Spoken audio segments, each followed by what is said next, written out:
and welcome to the Drax Files Radio Hour with Joe Yardley. Special show today. I'm on the road, and Joe is not with me, either virtually or in quote-unquote real life, but she actually moved up in the world and has her own show. No, we're all collaborating on putting this show together, but as you may know, Joe Yardley did a fabulous job together with Safia Widdershins in moderating the first ever Lab Chat talk show that brings you Linden Lab CEO Ebbe Altberg in a front row seat, experiencing how he answers questions that are submitted by you, by the residents. For folks who weren't there, we're going to play the full audio of yesterday's show. I know that there's probably a few out there who think this is sort of a propaganda exercise where we sort of put together some softballs. It's just not the case. And when you listen to the program, you will hear Ebbe. And I think you should be the judge if he is answering truthfully. We don't know. Maybe he's lying through his teeth. I just don't think so. I met the man several times. I think he is an honest guy. Also, as you can hear, the audience in World is able to get in some questions that were not submitted prior through the official Second Life forums, which is the procedure. So you can submit it. You can submit your questions already for next time through the forums. We'll post the link on the blog, of course, and then let's hope your question gets picked. What else? Next week is a fascinating show with two students from UCLA who use OpenSim to do some really, really cutting-edge psychological research. I won't say any more. They might as well use Second Life. It's actually the only reason why they don't use it is because of the price point, which, of course, as you know, or you may know, Linden Lab has announced a reduction in pricing, and there's already a back and forth in the various social media channels about that. Ebbe addressed that, so stay tuned. He addresses that very thing, the lowering of the setup fees and what that means, and you get a glimpse of what the thinking is within the lab. So without any further ado, here's Joe Yardley hosting, together with Safia Widdershins from Print Perfect and Designing Worlds, the very first Lab Chat show. Enjoy. Hello and welcome to the first episode of Lab Chat, coming to you from the LEA Theatre in Second Life. I'm Joe Yardley. And I'm Safia Widdershins. And we're here today to put your questions to the CEO of Linden Lab, Ebbe Linden, the company behind Second Life and the new Sansar project. Hello, and everybody. Ebbe joins us here today. Yes, Welcome it's great to the show, to be Ebbe. here. It's really great to be here. We got over 150 people present here, so which is really great. And I'm looking forward to chatting with you guys for a while. Yeah, it's kind of a full house, which is always nice to see. Ladies and gentlemen, the questions that we're going to ask today have been asked by the public, by you, on the forum of the Second Life website. We invited those who asked questions to join us here on the show so that they could ask them themselves and, perhaps have a bit of a chat and respond to the answers of the questions. But unfortunately, none of them were available to appear here live, not wanting to chat with their voice or something like that. But we hope that some of you will be willing to actually ask their questions themselves in other episodes. Now, there were 46 questions asked in the forum that were set up for the show. Sadly, we'll only have time to show on the show for a fraction of these. So we're talking to the lab about ways in which some of the other questions could be answered. And we're going to be abbreviating the questions we asked today to cut to the core. You can read the full questions on the forums. The questions have been selected by the whole Lab Chat team. And if during the show you have some of your own questions, type them in chat, and who knows, we've got some time at the end to ask them for you. But at the moment, we're going to start with the questions from the forums, and they're considering Second Life, they're concerning Second Life. I do apologise. The first question comes from Daniel Regenbogen, or I don't know how you pronounce it, and it concerns the costs of land in Second Life. Linden Lab has recently taken steps on this by lowering the costs of buying and transferring land. But Daniel also wants to ask whether there's any chance for a change in the private region's land portfolio. He says that he has homestead customers who plead for some more prims, but the step to a full region is just too steep. He suggests a portfolio of full, half and quarter regions at a price tag of $250, $125 or $65. It should be possible and even profitable because of higher demand and actually adding more regions instead of losing them. Or the smaller and almost cost-neutral way, at least add a few more prims to the existing land products. $20,000 for a full region and $5,000 for a homestead would go a long way already. Ebbe, would that be possible? Well, we do spend quite a bit of time looking at land pricing and capacity of land as well. And I've stated several times before that I do believe that land is too expensive. And so with Project Sansar, we've stated that we want land to be a lot cheaper. The tricky part is that making land cheaper, we will have to make up that money in other ways, which is not a trivial thing to do in Second Life. It would be easier for us to do that starting from scratch in Project Sansar. So as you saw, we did this week push a few changes to reduce some of the costs. We're going to have to let that settle for a little bit. You're never really exactly sure what the reactions will be from the market with changes like this. So we want to be a little bit careful because, as stated here, we've made some mistakes in the distant past where the reaction to some changes were not necessarily totally positive. And we also have the challenge of not necessarily feeling that if we lower price by a certain percentage, will we make that up in volume so that we're roughly net revenue neutral on the changes we're making. And that's not completely clear either. How long would it take to recoup a reduction in land cost, or how do we recover from that? How long would it take for more users to buy that land to make up the difference? And that makes us a bit nervous to make significant drops in price because we're running a pretty tight ship already. And offering more kinds of region, like Daniel suggests, for instance, selling half a region or quarter regions, or perhaps regions that are only online in weekends. Yeah, we have looked at sort of introducing and are still having conversations about potentially introducing other types of land products with different configurations to try and find a place in the lineup that would be appealing to many. And we have to do quite a bit of analysis then and understand what impact will that have? What users will move from what they have to a new product? How many new users would have this product? So we have this conversation quite a bit, and we at least took this first step, and let that settle for a little bit, and we will continue to talk about ways we can do things to introduce new products or different pricing or more capacity. Because in general, we're in agreement, and we're just in this weird bind, because that's how the business model has settled, and tweaking the business model to shift income for us to other places is just a really complex endeavor.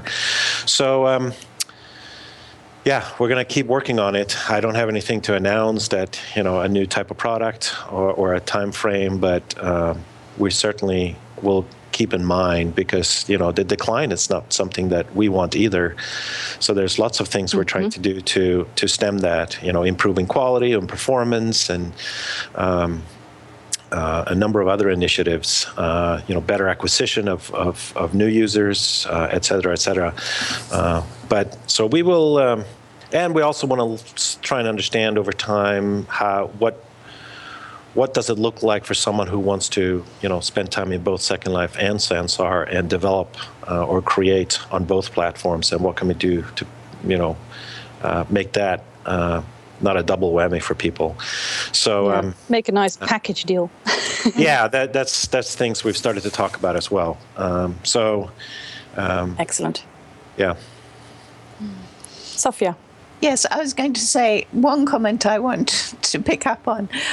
Cube Republic has said make 14-day weeks. I must say that whenever the 48-hour days come on Amazon, I always snap them up before anyone else can get them. But let's come to someone. Sorry, no, I heard that a while ago. I think it may have been before my time, or before I started paying attention anyway. There was a weekend when regions were free. There was no setup costs, just for a weekend as a special deal. And people have been asking when that is going to happen again, because that might get quite a few people interested. Yeah, something to consider. I don't know if that's something the team is considering to do again anytime soon. So I would have to ask my team to know more about that. So, coming to our second question. Our second question comes from Chinray, and it actually picks on something you mentioned, Abbe, because it's about attracting newcomers to the grid. However, as Chinray says, it's not only about recruiting new users, though we need to keep them too. And there are plans for a brand new welcome area, but that's only a small part of the problem, Chinray says. The existing learning islands and social islands are actually really good. It's what happens after people leave there that's the real problem. So what can Linden Lab do to recruit and keep new users? Yeah, so there's quite a few things we are continuously doing. You may have noticed that we are now doing more targeted ad campaigns against, specific audiences instead of just, treating everybody the same way. So we're trying to have more themed landing pages because a lot of people want to use Second Life for a lot of different reasons. So we're trying to figure out ways to be more precise in our targeting to different audiences. I'm sure you've also noticed that over the last year or 6 months or so, at least, we've done a lot more PR. We've been trying to be in front of press as much as possible, and which is an opportunity right now because the press is really excited to talk about VR, and we make sure that the press is aware that this is the biggest, most successful virtual world ever created. So while you get excited about VR, you have to look at Second Life as sort of the precursor to what's going to come, and you have to take it seriously and understand it before you can make assumption about what's going to happen next. And sort of make sure that they understand who we are and where we're coming from, and talking both about Second Life and Project Sansar. So we've gotten quite a bit of PR lately. We've also improved our emails that you get when you sign up, and making those more specifically targeted so that because we have quite a bit of drop-off of people that they register, they may even download the viewer, but then they don't log in. So what can we do to help them get to the next step of logging in? So we have a more tailored sort of event-driven email series that happen after your registration to help bump people in. So we've been able to move conversion rates from all the way from the ad campaign through the click, through the registration, through the download, to the sign-in. We've been bumping up conversion rates along that funnel, small steps, which helps because it reduces the cost of our campaigns. But there's more to do that. We're also working on a project to better be able to track what users, how they behave once they're inside, after, so we can understand from the click where we, purchase the user all the way today, we sort of kind of lose a little bit of understanding what happens to that user after they log into the client. And so in order to understand what the value of that user is, we need to do a better tracking further into the client. So that's a project we are working on. As you mentioned, we are working to, again, modify and modernize our welcoming island and learning island with more instrumentation in place, so you can have a better understanding of what works and what doesn't work, and more quickly iterate on the experience to further improve it. We did a bunch of testing with a number of welcoming islands created by the communities in Second Life. Unfortunately, none of them outperformed our Linden Lab versions, but it was good to get that tested at least. And if someone has something they think is brilliant, let us know. We can do more testing, but so far, nothing has been able to beat our own learning and welcome islands. And then something I've spoken about, we're thinking differently in Sansar about making it a lot easier for creators of experiences to attract their own audience. And part of the problem for us is that there's such an incredible variety of experiences in Second Life and in the future in Sansar as well, that it's almost impossible for us to acquire users for all these different types of experiences. It's just there's too much languages and subject matter that we can't necessarily relate to them all. Whereas the creators of these experiences know very well what type of audience would be attracted to these experiences. So we want to make it a lot easier for creators to be able to track their own audience. And one project we're working on, and will hopefully come out soon, is to what we call to straighten out the slurls. Today, if you want to acquire your own users and put a slurl out in the web somewhere to try and get someone to come to your experience as a creator, the chance of that user ending up in your experience is not great because they can get lost in the flow of registrations and downloads, and they never end up where you hope they end up, or not always. So that's something we're working on hard to fix, and that will make it more powerful and easier for users and residents and creators to bring people in from the outside world and put a little bit of power control in your hands, rather than it just being completely up to us to bring users to the table.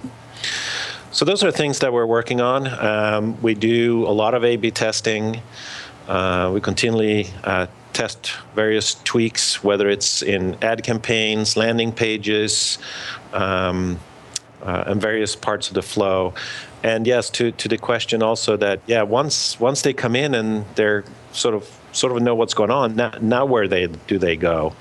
And this is going to always be a challenge because it's not that easy to understand what the interest of each of and every one of these users are. Some want to go listen to music, some wants to go experience some art, some want to join a community, but what kind of community? Some want to play a game. Yeah. So how to match up every individual's potential interests with what we have to offer inside of Second Life is kind of an interesting, complex problem. So, but I think we can do better there as well. And I think with the new Welcome and Learning Islands, we can hopefully do a better job of sort of funneling people to things that are the most likely to be of interest to people. So lots going on. Yeah, absolutely. And, getting those new visitors to find their first place that they actually love and like, I think that is the most important thing, because once you find something, you could be addicted forever. We've got a third question, which we've sort of already talked about, but I'll ask it anyway. Cool Mum says that recently the Firestorm people announced the opening of their community gateway and stated it was part of Linden Lab's Community Gateway revival. Yet there has been no official or formal word from Linden Lab that this in fact is true. Her question is Linden Lab bringing back community gateways? And if so, why haven't they announced it yet? And when will they announce it? Who will be allowed to participate? And in short, she would like to know more about this Gateway program. Yeah, so the Gateway program is of significant interest to us because, again, to what I said earlier, we want to make it possible for creators to attract their own audiences. We are in the testing phase. A lot has changed. Laws and all kinds of things have changed since we had gateways way back in the day. And it comes to who can collect what information and what information can be stored where. So we have to get those pieces right. So we are, the team's been working on it for quite a while, and we're going to also make some improvements to the API so that we can have a more, a better experience as part of the Gateway program. As far as who obviously we want to work first with people that are likely to be able to bring in, meaningful numbers of audiences. I mean, there's no point in us having to manage, thousands of Gateway programs that each bring in one user a week. So we want to clearly work with people that are have the capacity and the know-how of being able to attract meaningful numbers of users. So we are testing with a few, including the Firestorm team. So I don't know exactly when we think we can sort of say that we're out of the test phase. I think there's some improvements to the API now that are coming so close, and we got caught up in some, like I said, some things we had to change to make sure that information was collected properly to keep users' information safe. But it should be around the corner. So hopefully in the next couple of months, we will be able to, expand the program.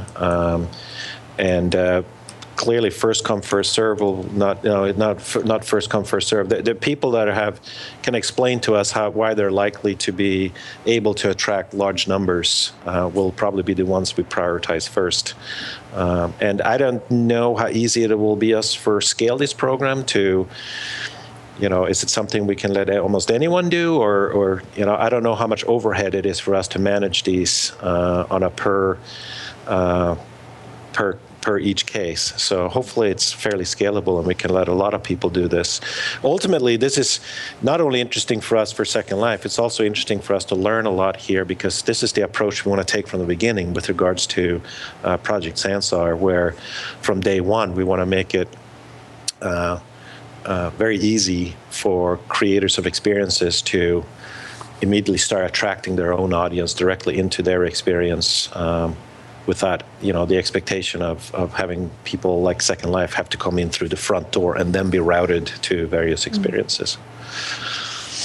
I'd like to say I'm delighted to see that the gateways are coming back, though, because it's always a program I thought was a really good way of keeping people. It gave them some of those gateways got people involved in communities really quickly. Yeah. That was good. That was a good way of keeping people, I think.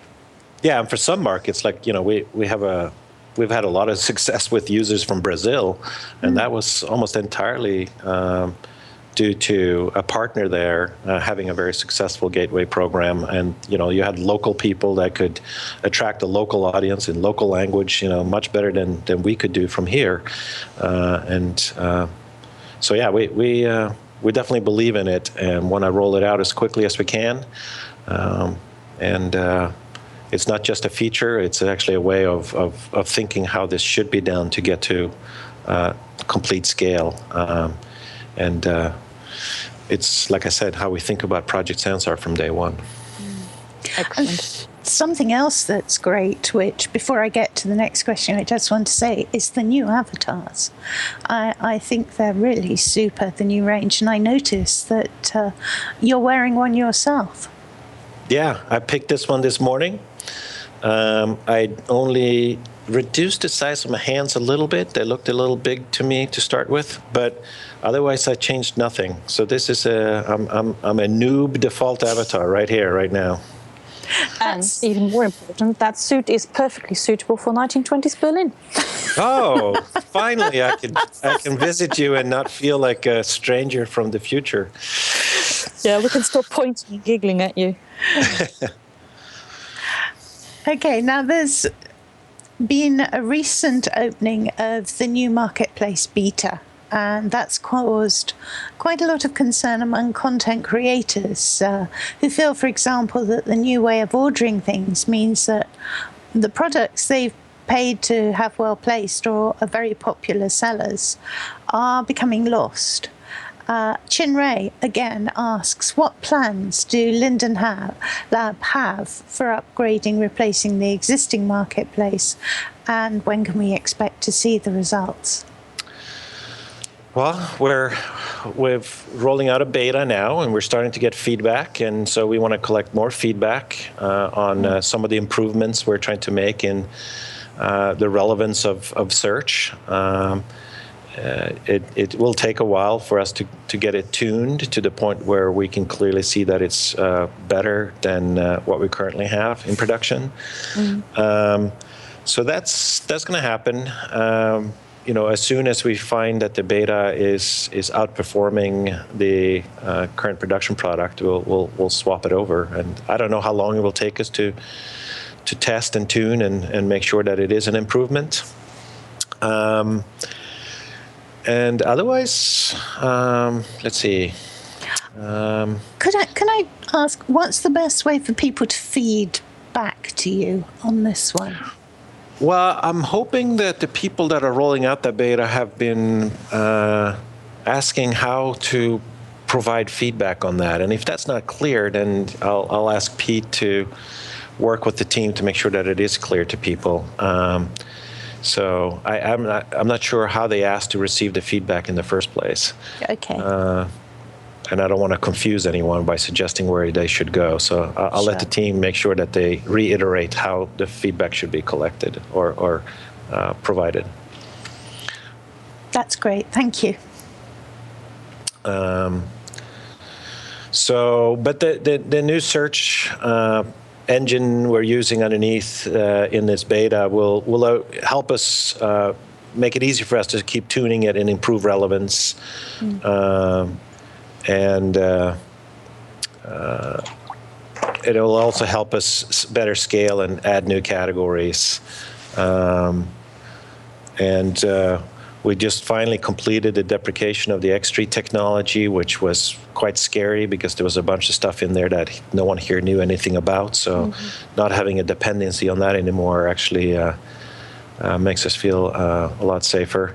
Like I said, the beta is a beta, so I saw some people complaining about it not being as good as it should be. Well, that's why it's a beta. That's why it's a beta, yes. Yeah, so please keep providing feedback, and the more precise your feedback of what your expectation were and what didn't work, the easier it is for us to take your feedback and improve the product. Yeah, so in short, keep complaining. Yes, and constructive. But polite. Yeah. Exactly. Precise feedback. That's what's going to help. Okay, and Ciola has just put in the forum thread into chat. Perfect. So that's where to put your feedback. What we'll do is we'll also put it on the lab chat website so that people can see it. Excellent. So, I'm not going to be hold back any longer. I want to know about Sansa. Everyone's talking about it, and Linden Lab's being very sneaky, but only giving us very little glimpses of what's happening there, which only makes us even more excited and nervous and curious. But let's let the public ask the questions. So I'll keep my mouth shut, and I'll just go to Kui Nyangao. I'm sorry if I pronounced that wrongly, but Second Life names, what can you do? Ki wants to know how the lab organization will be structured to keep Second Life and Sansar from sabotaging each other's success. Well, I'm not sure why we would try and sabotage ourselves in the first place, but there are two very separate teams from product and design and engineering are two completely separate teams. That they at some point they meet up in the organization higher up, but they are working very independently today. And there's some pieces that the two products will share. Clearly, we don't want to have to replicate sort of the whole, virtual economy pieces and all the compliance work that goes with that. So that is something that we're trying to make sure we only do once, and that will be a service that both Second Life and Sansar will leverage. But other than that, the teams are free to work completely independently on what they think is best for them and their users, every day. So but of course, there is. I'm sorry, but of course, if Sansar opens up and is offering much cheaper land, and everyone is running to Sansar, there is automatically Second Life will suffer. And yes, so this is the cannibalization effect is obviously real, and all I can say to that it's better that it's us than someone else, because it's going to be someone someday.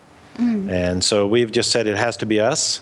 It is a complex thing, and we want to make sure that we make it easy for users, because in the beginning, Sansar might look all shiny and whatnot, but it's not going to have the level of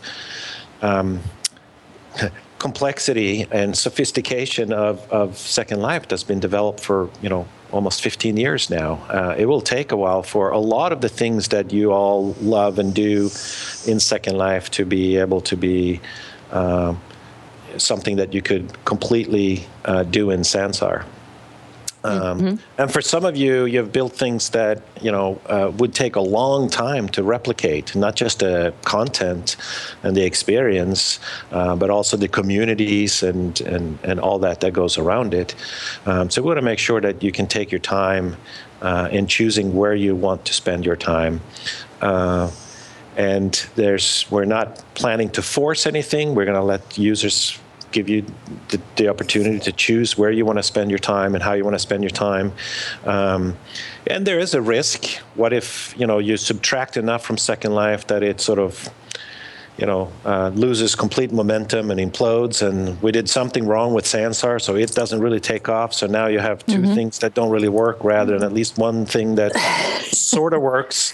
But again, what I don't see that we have a choice. We just have to figure out how to overcome this. And like I said, nothing's going to be forceful.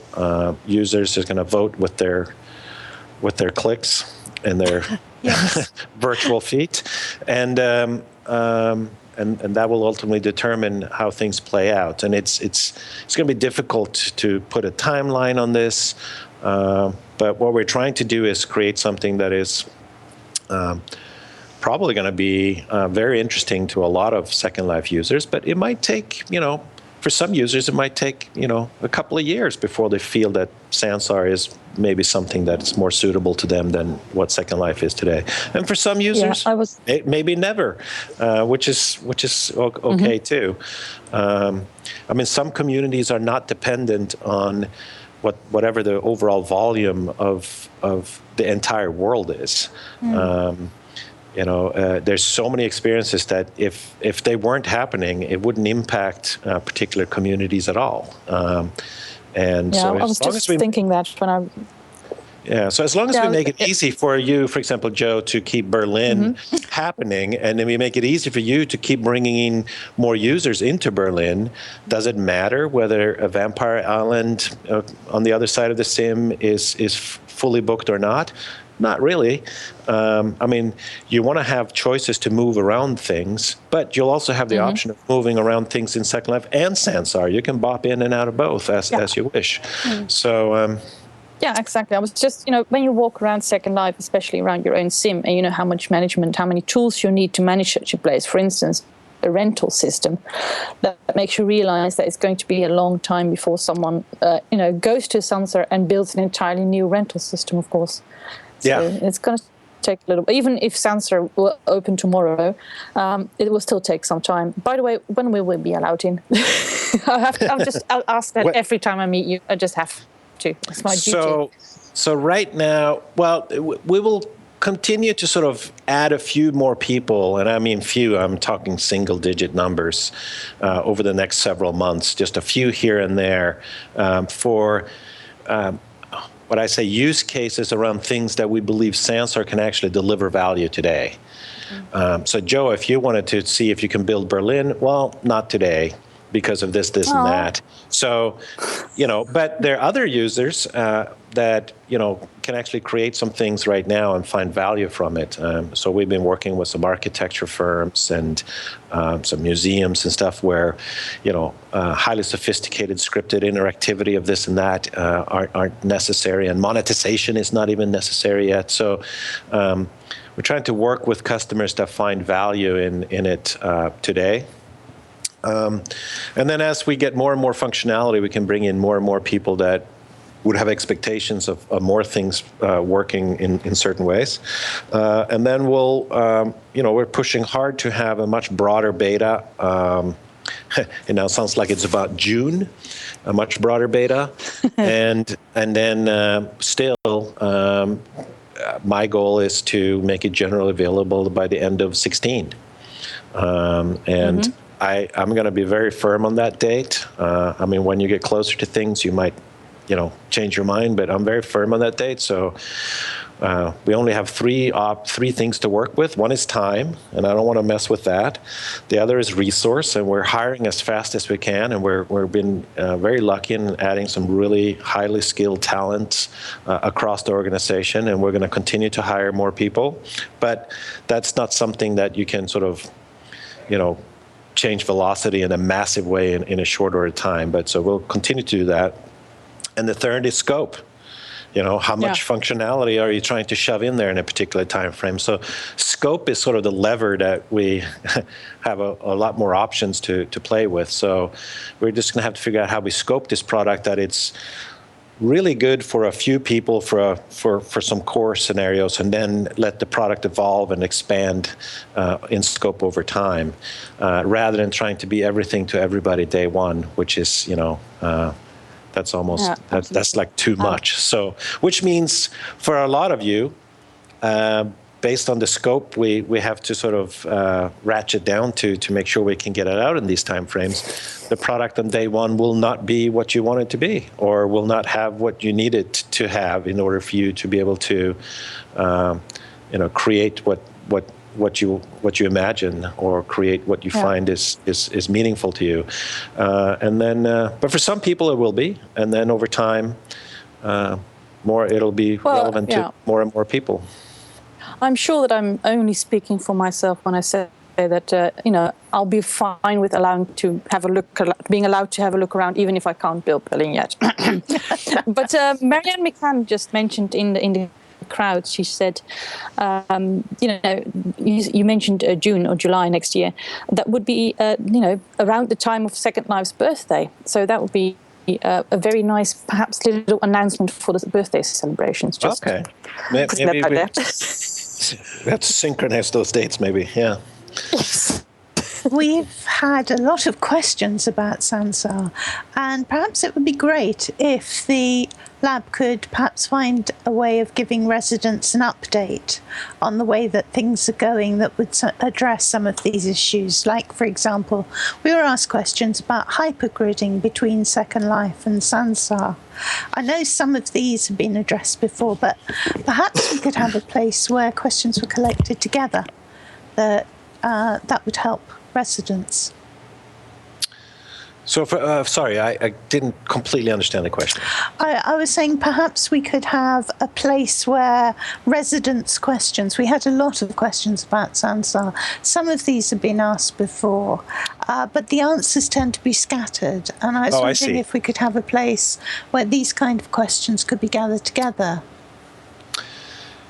Yeah, possibly. I mean, I could see sort of the what's up with Sansar kind of. I mean, it's for us right now. There's so many things moving. And a clear definition on everything is something we're chasing every day. How should this work? How should that work? What should this building experience be like? What should the, social infrastructure be? What should be, and we have a lot of definition on what we're trying to accomplish, sort of 3 months in front of us. And then what we want to do in the following 3 months, we kind of have, a pretty good idea, but a lot of details missing. And then, and so it goes. And then, what we're going to do 9 months from now is even fuzzier than that. So it's something that's kind of hard to keep up to date, even just to keep ourselves informed internally, between product and design and engineering, and make sure they're in complete synchronization on what we need to deliver by when and how it's supposed to work. And so to keeping that, fresh for an external audience and relevant for an external audience is adds even more complexity. So we would have, and I'm not sure exactly what details are going to be necessary for people. I mean, we've provided quite a bit already, and I know people want to know more, and I'm happy to answer as much as I can here and now. I just don't know if it's going to be easy for us to have a sort of a simple document that tells you everything you want to know. That's always up to date. Yeah. I mean, that's. It's the same for technical questions. Some questions, and that's the job we did at our Lab Chat team. One of the jobs we had to do is sort out the questions that we already knew the answers to, that we knew that if you look for them online, you can find them, because we don't want every time the same questions to be asked, except of course if we ask them. So, a page that just says, maybe on the Second Life wiki, that says often asked questions, where you get all the same questions. Can we move our last names to, do we have last names in Sansa? How do we fix this? There's some questions that just keep coming back and back. Yeah. Okay. Well, we'll see if we can do some high-level FAQ, kind of make sure that at least the common stuff is covered somewhere, so we can constantly just reference people that start from scratch, asking all the basic stuff all over again. Just like start here and then ask questions after you've read that. Yeah, makes sense. That would be very cool. Right. Well, we have time left, so let's just continue. Just let us know when you have to get back to work, Abby. we've got plenty of time. I got almost 15 minutes, so let's say 45 more minutes. I have. Brilliant. Oh my goodness! Well, let's fix every problem in Second Life just right now, right here, 45 with minutes, everyone. yes. Yeah, no problem. Right, let's continue with some of the extra questions we've put on the side burner. Let's see what we've got. We have another question about Sansar. It's from I. Austin, which is a wonderful name, and he or she asks, looking out 3 or 4 years from now, do you see Project Sansar as creating many separate shared experiences for its users, or will the users see themselves as being part of a connected whole? Do you see a continuing role for the massive investment in content and shared experiences that are already in Second Life and even in OpenSim, and where technically feasible for that to still be able to be visited from newer platforms, perhaps with a limited outfit and a travel suitcase, sort of?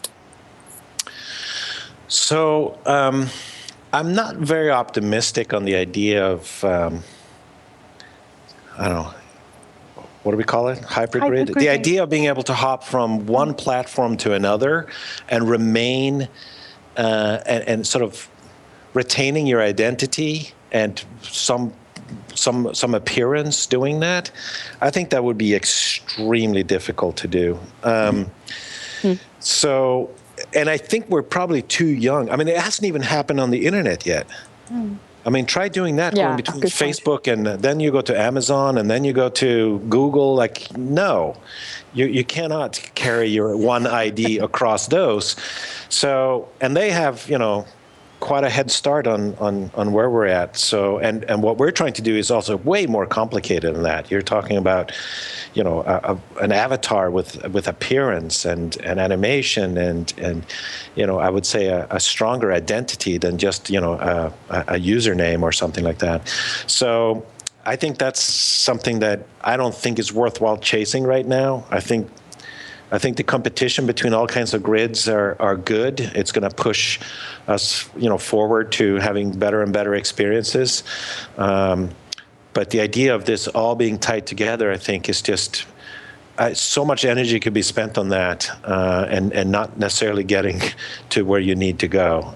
If someone has a solution, I'm all willing to, figure out how we can participate. But I'm not chasing that myself. What was the beginning of that question, though?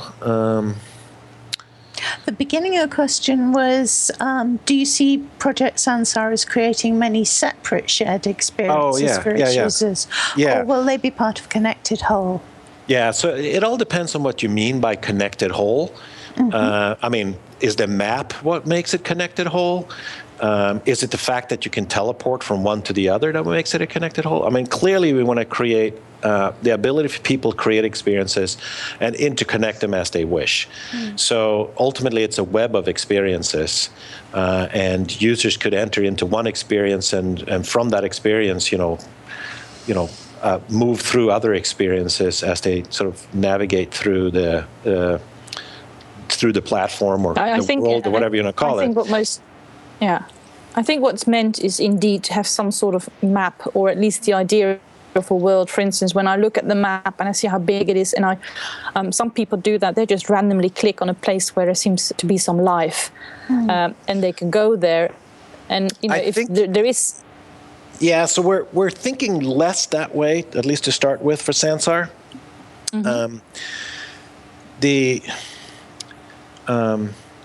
We're focusing more on making individual experience creators more successful. How can an experience creator create an extremely scalable, highly monetizable, and successful experience? And how can they bring their own audience into that experience? More so than thinking that you're entering into this thing called the virtual world.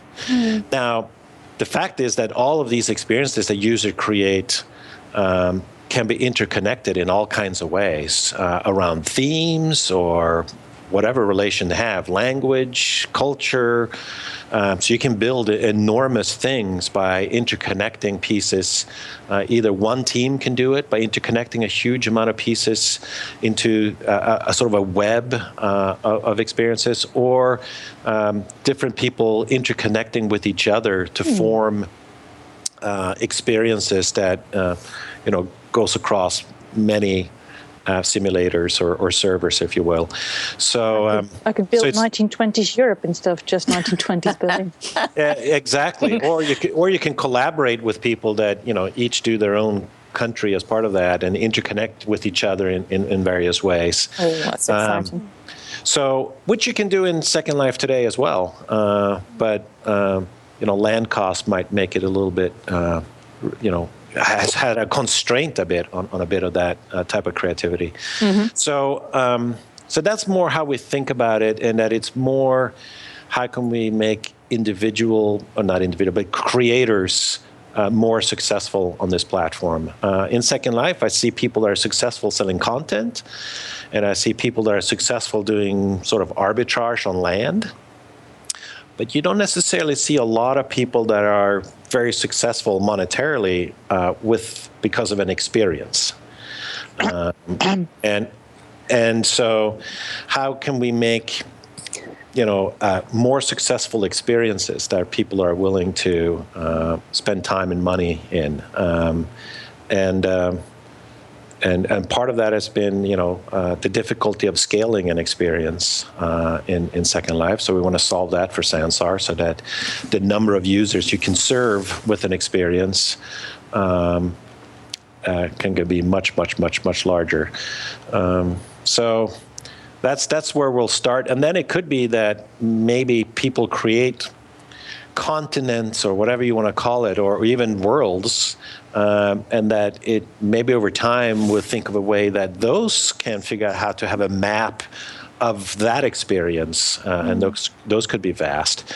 But I'm not sure if it's important for us to have the notion of you're entering this virtual world and here's a map of everything from day one. It's interesting, though, because the map's been used as a metaphor in various places.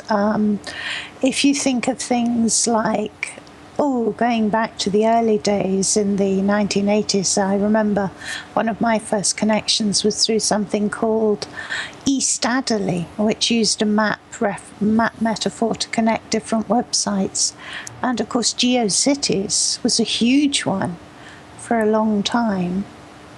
Do you think Sansan will have an underlying metaphor, or are you really trying to avoid that to make it more open?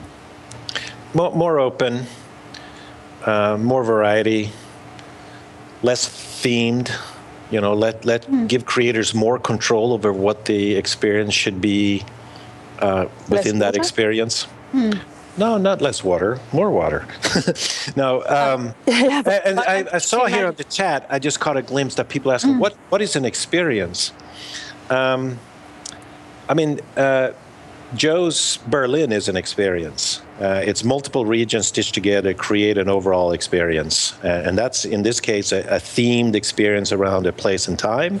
But there could be other experiences that are just, fantasy games or a classroom or, so you can start to think of these experiences almost like applications that are for a specific purpose, targeting a specific audience for a particular set of use cases. And so how can we make it possible for some people to create extremely powerful and successful experiences is something we're going to focus a lot on. And we use the word experience because it's not just an application. Especially in VR, when you're actually really there, it is an experience. I don't know if there's a better word for it than experience, but that's what we call it internally. It's a good word. Now, moving back to Second Life, we have questions about abandoned land on the mainland from Prokovi Neva, who wants to know if you can clarify and regularize your policy on the selling of abandoned land on the mainland. And there are persistent rumours that Linden Lab plans to merge Sims with lots of abandoned land, moving existing owners to other Sims. Is this true? And finally, is there some way to get auto return automatically put onto abandoned land or the land that people have not logged onto for years on end? So I'm told that we currently don't have any plans to consolidate abandoned land or move residents or any major shifts in what we have today. And there's unfortunately no way to have auto return automatically set on abandoned land. And the policy, I guess I have it right here. See if I can just copy it in. Pete's just Pete, he might have thrown it in there. I threw it in as well. So, and there's the policy. So, no significant changes in plans right now. Okay, thank you. I just want to add one little question. I just want to add one little question. For instance, when I remember living on mainland and regions next to me would be abandoned, and then it would be so much effort to try and get that land. And would there be some sort of opportunity to offer the land for sale to the neighbors first, or am I asking too much? I'm not sure if you're asking too much. I think you're asking that's someone that doesn't necessarily have the easy answer. That would be something for Patch to speak to, whether that's something that could handle without too much complexity or resource. But Patch says here, so we do regularly. Excellent. Well, it's been a long time. Patch and his team are always there helping people out with these things. So, excellent. Yeah.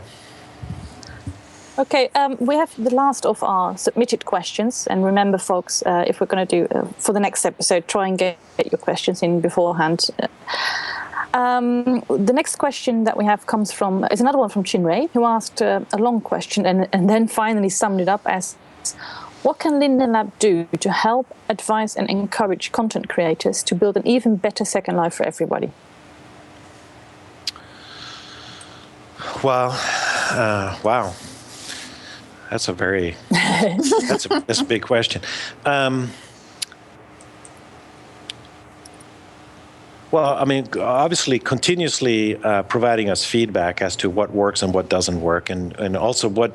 It's a little tricky because, what's the definition of success? It's very different for different people.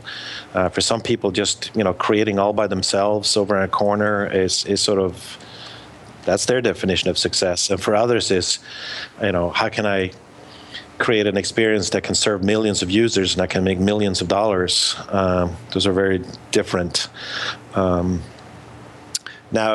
a clear position we've taken is, as we think about Sansar, is that the creator is our primary customer. In Second Life, it's been a little bit split. I mean, it's partly the creator, but it's also the consumer, because we're kind of responsible for attracting all the consumers for the creators, because we didn't make it easy enough for them to acquire their own audiences. So with going into Project Sansar, we said from the beginning that the success of creators is what we're striving for.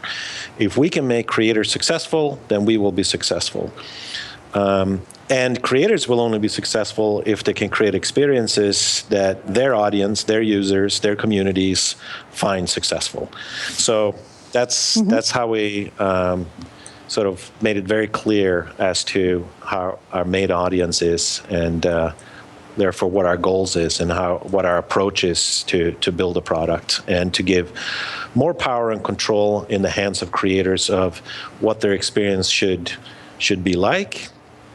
And also give you more power and control in how you can bring in audiences and get you more data and analytics over time too, so you can understand how good of a job you're doing with acquiring and retaining users in your experience. So that's how we think about it. Excellent. Well, we still have some time left, and we've had quite a few questions coming in from the audience. So we've been collecting them, and we're going to just ask a few that we picked up. Please make sure that if you're in the audience right now, you still have some questions, just keep asking them, and who knows, we'll give them a go as well. Safia, are you going to do the first one? Okay. Will Linden Lab continue to advertise and promote Second Life even after Sansar has been released? And will that budget remain the same as it is now, or will Second Life share that budget with Sansar? Yes, we will continue to advertise Second Life because there will be things Second Life can do, quite a ways beyond Sansar opening the doors that Sansar can't yet do.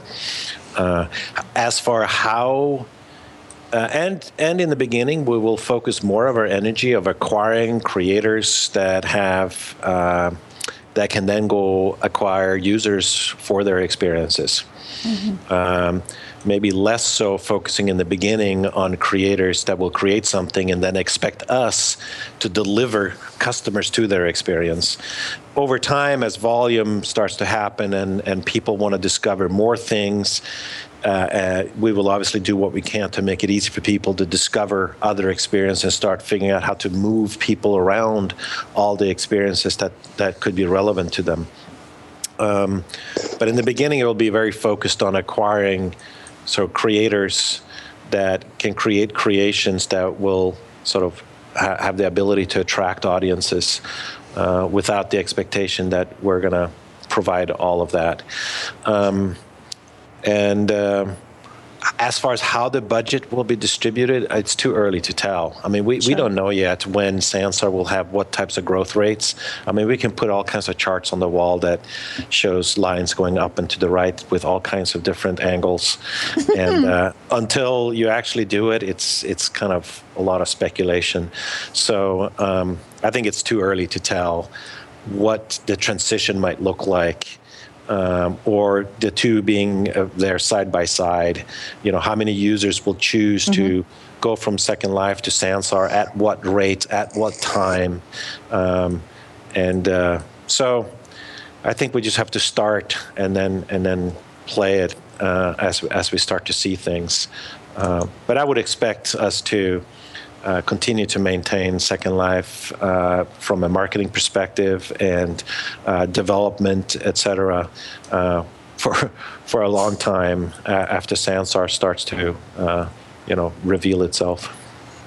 Have you decided on an official name yet, or is it going to stay as Project Sansar? No, we have not. We're getting close to the end. Oh my God, it's a really painful process. And no matter what we do, no one's going to be perfectly. Well, not no one. There's always going to be some people that always go, "What? What's that name?" After a while, you start to look at all the options you have available to you, where you can get a .com and you can get this and you can get that, and it's not, it doesn't mean something horrible in Spanish, and et cetera, et cetera. Then you only have so many options, and at some point they all start, looking like things that could be anything. And ultimately, it will probably be a word that could be anything. And then it's up to us to actually craft it to become something, rather than the expectation that it's going to sort of just be completely obvious day one. And we're not trying. It has to be Googleable. Yeah.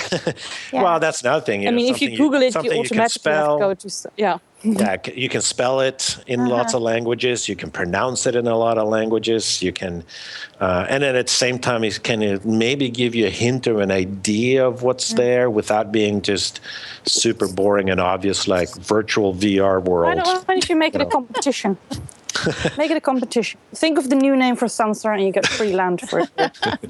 We're quite far down the process, and we're down to a short list, and we're working with a team that's now helping us make sure that they're vetted as far as the usability of those names across markets, and that we can get rights to them, etc. So I hope we'll have it soon, before the end of this year.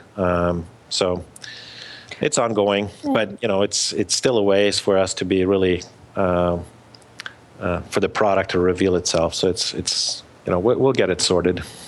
I've got a couple of techie questions, slightly techie questions. And the first comes from a dude named Anthony, who asks, what programming languages will Sansar support? And will it be able to accept the current LSL scripting language? So we've said for a while now that the scripting language in Sansar will be C#. Mm-hmm. So you will have a modern language, and you can use modern IDEs, like Visual Studio, to program these scripts. Mm-hmm. I'm looking forward to seeing how tight we can make the integration so that you can really walk between the work you're doing in Sansar and to a proper code editor, back and forth in a fluid way. And give people real tools for debugging, etc. Linden scripting language will not be supported as is. I'm guessing someone will try and do some sort of converter. We're not actively working on such a beast. But yeah, C# is where it starts. And it might be other languages that over time could be supported, because we'll be on top of the on a runtime that could support more than just one language. But for now, we're focused on making sure we get a good API and C# out there as soon as possible. I mean, we have some basic scripting capabilities in Sansar today, so we run around with our avatars and shoot cannonballs and stuff just to test things. But there's still a lot to do to make that extremely scalable, extremely performant, extremely secure, but with a real proper programming language like C#. I'm really good at shooting cannonballs. Just another subtle hint of letting you into Sansar. I've got a question from. Oh, sorry. Sorry, I was just going to ask the second of the sort of slightly techy questions, which was if you want creators to provide the audience in Sansar, Judy Chestnut asks, will you be providing tools like Steam does to promote your experiences? Yeah. You mean like, get placed in a directory of some kind? I guess, yeah. Yeah. Over time, I'm sure, yes, that we want to make sure that we want to think about how we can collect the right type of metadata associated with an experience so that we can easily surface this experience in various ways, whether it's, from external search engines. We want each experience by default to have an associated web page so that each experience can actually get, SEO traffic and have its own landing page. And then over time, figuring out how we can make it easy for creators to customize those landing pages, or even, ultimately they can provide their own if they rather have highly sophisticated websites that can lead people into these experiences. With that metadata is what will ultimately help us with search, with creating directories, and ultimately then at some point also, once you get to a certain volume, you can start to infer, hey, I've seen you like these 3 experiences. Well, maybe then you'll also like these other 4 experiences, because we notice other people that like those also like these, and try and help people discover experiences. But you have to get to a certain volume for those kinds of things to start to make sense. But if we start with making sure we get the right sort of data collected in a good way for each experience, then we can start to apply those things on top of that. Excellent. I have one from the audience asked by Mistress Dynasty. And she asked something, this one is one for the people who are really into fashion, I think. She asked, what about mirrors?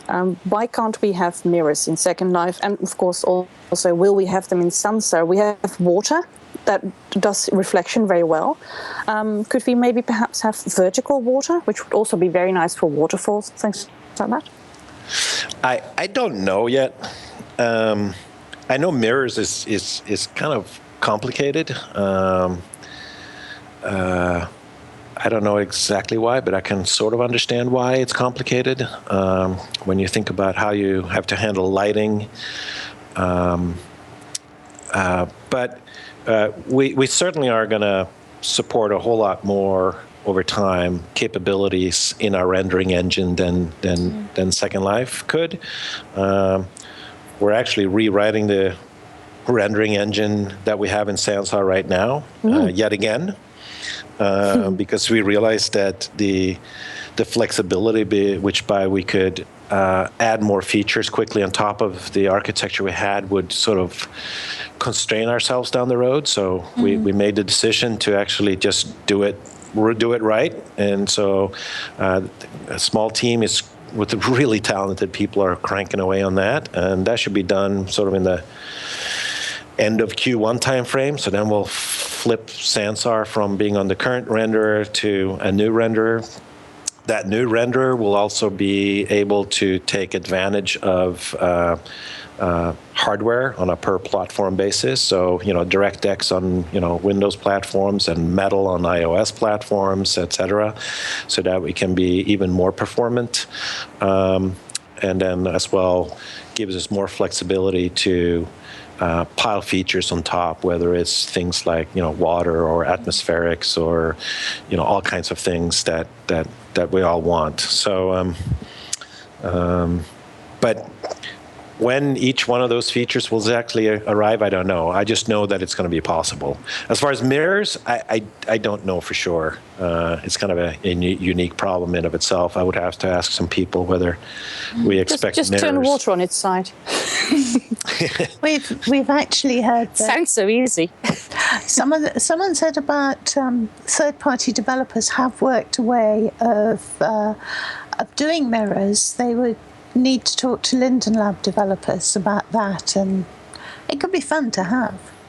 I would love to have them, because they especially in VR, when you're in the world and be able to see yourself. Personally, I think a first-person view in VR makes more sense for me, at least. But that all depends on the experience, and it's up to the creator and users in various cases. But I don't want to the ability for me to get dressed and be able to see my appearance in front of me, rather than have to do an outer body experience move to look at myself, makes a lot of sense. But yeah. Okay, we've had several questions about content and problems with content, with infringements on trademarks, and how this and copyrights and IP rights, which of course is a perennial problem in Second Life. People are asking, how is this going to be monitored in Sansar? And are you going to get tougher on it in Second Life as well? Well, I mean, we have, I'm looking at them right now. We have a couple of people here that's pretty much all they do, is act on these sort of requests. And obviously, we have to build a system where it's easy for us to take content down when it's found to be infringing for whatever reason. And so that's kind of a core capability. We just need to make sure that the platform, if you're dealing with user-generated content, this is just an ability you have to have, is to efficiently sort of manage the process of takedown requests, being able to investigate those, and then take action of those, and make sure that all the various parties are correctly informed about these actions and why. The people that are working on that now don't necessarily have the absolute best tools they could have, and they could probably be a lot more efficient if we streamline some of the tools they get to use. So that is something will be something we just have to do. I mean, you just can't get away with a user-created platform like this without those capabilities. As to whether we need to be more strict than we already are today, or I'm not sure. I think the team we have is doing a fantastic job as it is. So I'm not sure if we need significant changes there right now. Although I know the team would love to have the improvements to the tools they have to use every day to do their jobs. I can imagine. It's a pretty thankless task, I should imagine. But the next question comes from Frauke Horenbeek. Yes, people, that is how you pronounce it. There are several 3D worlds being built right now. High Fidelity, Google, Facebook, Oculus, Rift World, whatever. The advantage Linden Lab has with Second Life is that the content creators in Second Life, and they could bring them with them. And the greatest creative team in 3D worlds right now is here in Second Life. How are you trying to take them with you and not have them divide work over all these worlds? Well, one thing is we obviously try to continue to make Second Life better and better so that people don't find reasons to leave. And I think the team has done a pretty good job lately, whether it's new avatars or better performance. And we're going to continue with some of the things that I spoke about earlier. And the other one is to make the opportunity for you to participate in Sansar something that would be, more convenient and easier to do than any other competitive choices out there. I mean, it certainly would be easier for you if you could just, wholesale just, throw your content over and it would just work as you want it day one. But unfortunately, we have to sort of take, call it a backwards compatibility break in order to move into the future. So we couldn't offer that directly, but helping you guys understand that if you work with Mesh, if you maybe start to sharpen your C# skills, then you will have assets and skills that will be completely relevant for you to get up and going quickly in creating in Sansar. And like I said earlier, we do want to find some way to make it not burdensome or not too burdensome for creators to participate in both Second Life and Sansar simultaneously. So we'll think about what the right model for that is. But we obviously want to make sure that we retain all these incredible creators we have on Second Life, whether they decide to remain in Second Life or play in Sansar or both. So, like I said, the creators is our primary user, and that's customer. And our job is to make creators love working on our platforms more than any other. Right. Well, another question. This comes from Maxwell Graf, and it's in acquiring creators from Second Life to Sansar. Can there be any way to help make the transition easier for existing business owners in the way of some sort of business insurance plan or reduced tier until the new economy gets going? Yeah, that's what I was talking about earlier. Like, I think we need to offer something unique and special for our existing customers in Second Life when it comes to access and costs associated with Sansar, to give you, the time to, transition over, a reasonable time frame without having to sort of, get hit with, full costs on both sides. I think that's something we have to figure out. So more to come on that. Okay. Excellent. Let's see. We got so many questions. They're flying all over the place. I'm trying to not read them myself, because then I can't read and speak. I can't read and listen at the same time either. It drives my wife crazy. Multitasking. It's You heard a it here bug. first, people. Emma can't read and speak at the same time. I certainly can't read and listen at the same time. It drives my wife crazy. I'm on the phone reading a blog or a tweet, and then she says something, and I'm like, huh? What? Yeah. Let me see which one. Yeah.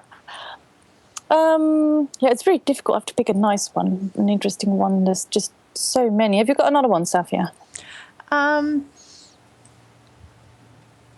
I'm still going through the list. I was asked a question by iSky Silverweb. There was a question from iSky Silverweb about, would it be possible in Sansar to do voice and text chat simultaneously, so that I think the idea is if you speak, it automatically gets transcribed into chat if you want it to, which could be a huge help. This question has come up quite a few times before. I think the text-to-speech and speech-to-text conversion process is just getting better and better and better. And whether it's a service offered by Google or by Microsoft, I mean, we're certainly not going to, write that converter ourselves. But services are available on the market at some price, where it wouldn't be too hard for us to plug in one of those services so that you could have a speech-to-text or text-to-speech conversion. And now we're even getting what you're getting in Skype. Someday here you'll be able to have two people talking to each other in different languages and have it converted on the fly. So, which would be really cool as well for Absolutely. People from different countries being able to speak their local language but understand each other. I think those things will all come. It's not something that we're working to solve, but I think once the pricing and availability of those capabilities are out there on the market, which I think they already are today, I just don't know if they're in the price range yet, for us to be able to use them sort of wholesale across the whole system without, just incurring extra fees when it's maybe not used that often. So we would have to see how to introduce those. But I don't think those are going to be particularly difficult to do. It's probably more of a timing and a pricing cost thing than a technical thing. Yeah. Question coming in from... Sorry. No, go ahead. I was going to say, question coming in from Marion McCann. And she says, the hard part for me is that I'm part of a community of people and not a business. And she wonders how an existing community base could be served under a Sansar model. Yeah. So what's the social infrastructure? How do you belong to a community? How do you manage a community? Yeah. How do you leave a community? Impossible. How do you find a community? How do you find a community? Exactly. How do you escape? Yeah. Those are, and then how do community leaders manage communities, communicate with communities, organize communities? I mean, there's a lot of things around those things that I think are going to be powerful over time. And we have to decide, there are possibilities of things we can do. There's also possibilities of how we can integrate with other platforms for some of these things. And I'm not sure yet, but we will have some social fabric, obviously, where you can have connections, call them friends, and then over time you have to figure out, how do I group them, and what actions can I take to these groups? Can I mail these groups? Can I chat with these? So there's a lot we want to do there, but it's clear to us that obviously allowing people to form communities and belong and manage communities is a critical piece of a social product. I mean, this is ultimately a social product. So making it easy for people to have social experiences and manage their social relationships and communities is going to be critical. Absolutely. Excellent. The next question comes from Catherine Elizabeth, and she said, you mentioned at SLB 12 that sensor users may have multiple personas for accounts, allowing a shared inventory. Will these multiple personas, or as we call them here in Second Life, alts, be able to be simultaneously logged in? For instance, if you want to make a group photo or a video, etc. That last piece, I'm not sure about that last piece. We're trying to make it so that it's easy for users to manage multiple personas. I mean, it's not that easy in Second Life. You sort of, you have to go all the way out. You have to create a new account. You have to log all the way out or log in. Is there an easier for me to swap them? Because I'm going to different contexts or different types of experiences where it makes sense for me, a different persona. And in some experiences, the persona, at least from what your avatar looks like, will be dictated by the creator of an experience. I mean, if you're coming into my game or into my world, here are your options for what you can look like. You pick, and it's up to the creator to choose. Like if you're coming into my space thing, you're going to be an astronaut. You can't come in here as like a hippie, in flip-flops. It's just going to completely break. Yeah, it's going to be breaking that experience, just like Joe doesn't like it when I show up in jeans in her world. I think you haven't done that. He has.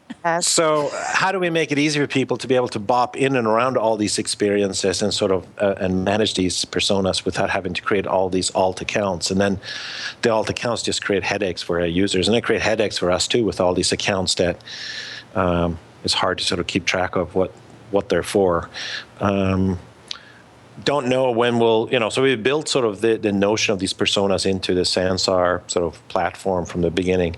When we choose to sort of expose the front end and that users can sort of manage multiple personas is sort of still TBD, but we're sort of building it with the idea that you can have multiple personas. But I have no idea if you can actually be in world in each of these personas simultaneously for a group photo like that. I don't know if that's gonna.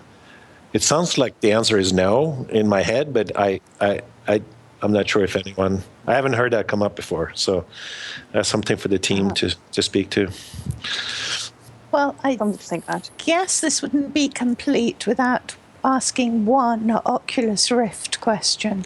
And Trede Felicimo says he's curious to know how Second Life and Sansar are working with Oculus Rift or with mobile. Someone else, and I haven't got the question in front of me at the moment, sorry, brought up the question of Google Cardboard. Are there plans to be able to access this? So well, clearly we're working very closely with the Oculus hardware and making sure that Sansar experiences are smooth and comfortable in as current Oculus hardware as we can possibly have that I can't talk about. And then we will be working with other HMDs or head-mounted display vendors as well to make sure we work with those. Once we get to the mobile stuff, like Gear VR or the cardboard stuff, that's where you start to be like in a really difficult place. So I would say from a technically complexity of what content can you sort of run in a rich, immersive way, it's sort of the easiest is probably PC. And then it's Oculus maybe, then it's mobile, and then VR mobile is sort of like the most difficult because you have the burden of stereoscopic, so you have to render everything twice, you have to do it at a high frame rate, you have to deal with the fact that the content's created by users that are not necessarily creating content with that target platform in mind. So you just, on a Gear VR, you start to peak out around 50,000 polygons. Right? So the experience we're sitting inside of here now, I don't know what the polygon count is, but I'm pretty damn sure that it's going to blow the 50,000 budget out of the water. So a few zillion. Yeah. So how do you make it so that creators over time, we want to try to figure out how we make it possible for creators to understand what experience or what devices is their content even appropriate for? I mean, you reach a point where we just say, sorry, you're past the point of being a reasonable experience for Gear VR or cardboard.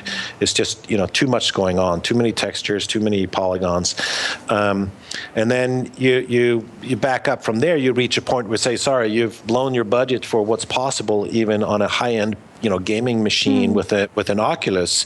You're now sort of in the domain exclusively of a PC experience. And so how do we make content creators sort of understanding what devices their content could possibly function on is something we have to think a lot about. Over time, we probably have to do runtime diagnostics to understand what experience is actually performing in a reasonable way across different platforms. And at some point maybe say that, sorry, this experience can't be entered into on this device because you don't have enough horsepower to have it function properly. So,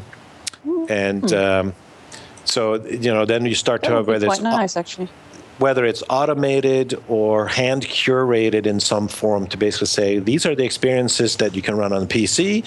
Here's a subset of those you can run with an Oculus. And here's another subset of that you can actually run on a Gear VR type of device.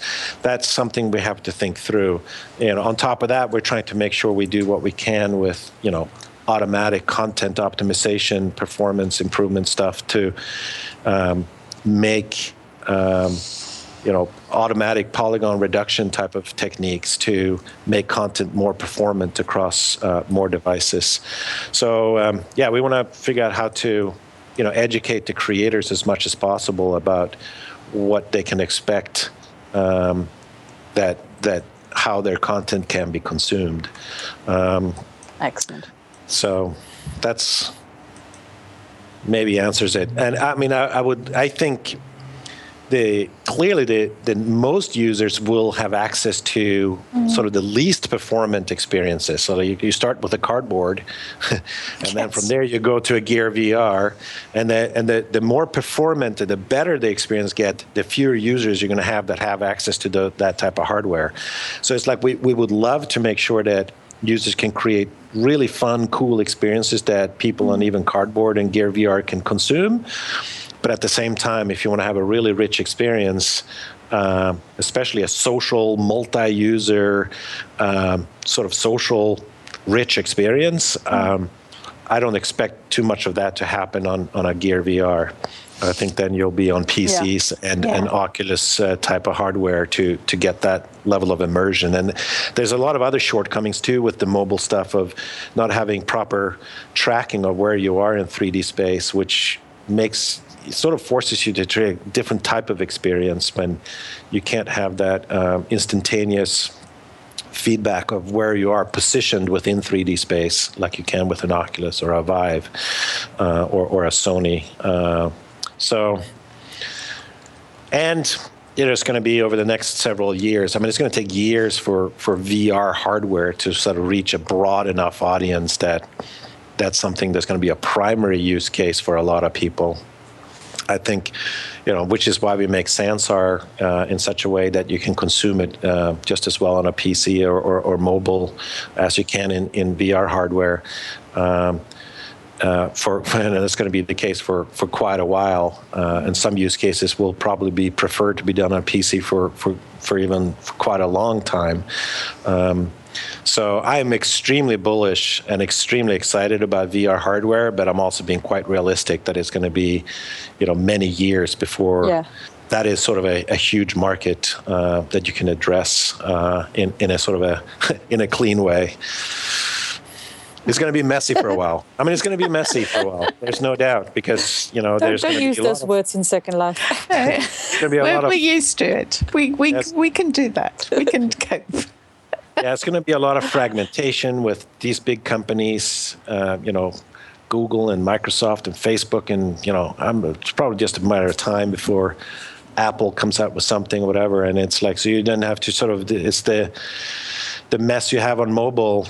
Android, iOS, at least there you're just dealing with two, more or less. Microsoft is so far behind that you kind of focus on two platforms.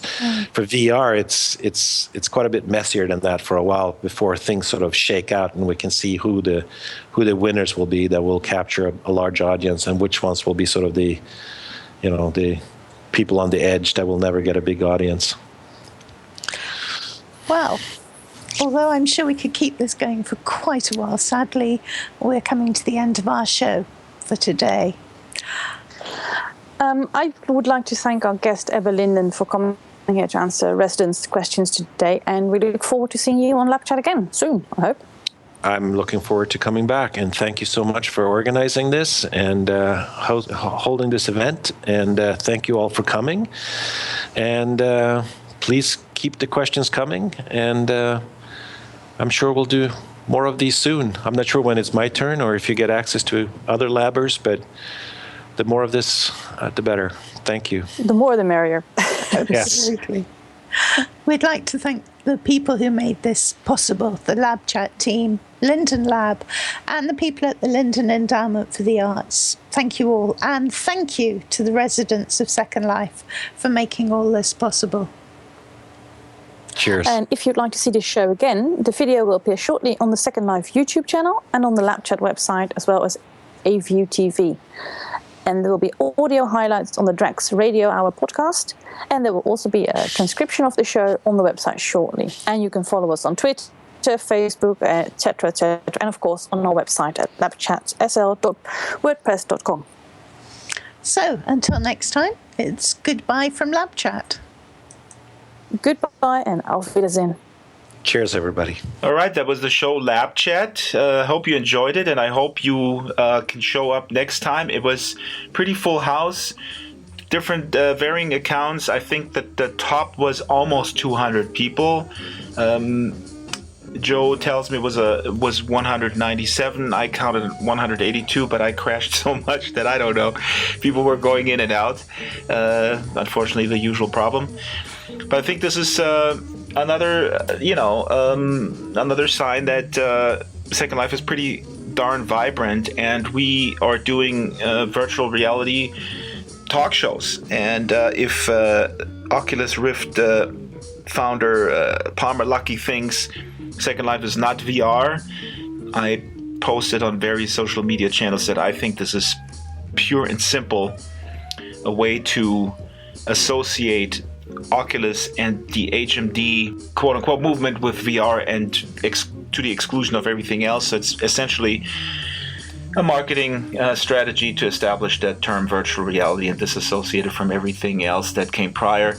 I think context matters, and there's more to life than marketing. I know there's probably at least 2 listeners here who would disagree with me on that one. Anyway, have a fabulous weekend. I'll talk to you guys next week. Bye. The Drax Files Radio Hour with Joe Yardley is a weekly production of Basic Drax Entertainment.